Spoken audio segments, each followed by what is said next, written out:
দেখেন, আমি যে লড়াই করি, আমি জিতবো কিনা এটা ইম্পর্টেন্ট না, কিন্তু আমার পিছনের সৈনিকরা আমার কি দেখতে চায় জানেন? আমার গাছ দেখতে চায়। আমি লড়াই করে করে মরে যাব, আমি সেভাবে দেখতে চাই, মরার আগে আমি যেন মরে না যাই। আমি মানে লড়াই করতে করতে মরে যাচ্ছে, এইটা দেখে আমার সৈনিক খুশি হইতে চায়। আর বিএনপি কি করে? আওয়ামী লীগ তার এক একটা টোপ দিছে, আর সে প্রতিদিন উত্তর দিছে, না আমি এটা না, প্লিজ আমার আর যা বলো রাজাকার।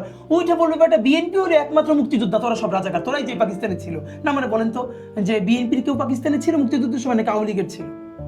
আওয়ামী লীগের পাকিস্তানের ভাতাকে বিএনপির কেউ খাইছে নাকি আওয়ামী লীগের খাইছে? এইটুকুন বলবার মতো হিম্মত দেন ওনাদের নাই। যে কারণে হয়েছে কি, বিএনপি এখন যদি এই ইন্ডিয়ার সাথে সার্বভৌমত্বের সম্পর্কে একটু ছোট করে দিয়ে, যে আমরা 5 বছর থাকবো, ডিস্টার্ব করেন না, এইভাবে আসে, আপনার কি মনে হয় ভারতের ভালো বন্ধুকে? বিএনপি আর আওয়ামী লীগ দুইটা অপশন, এইতে বিএনপি কোনোদিন আওয়ামী লীগের থেকে বেশি নাম্বার পাবে ভারতের কাছে?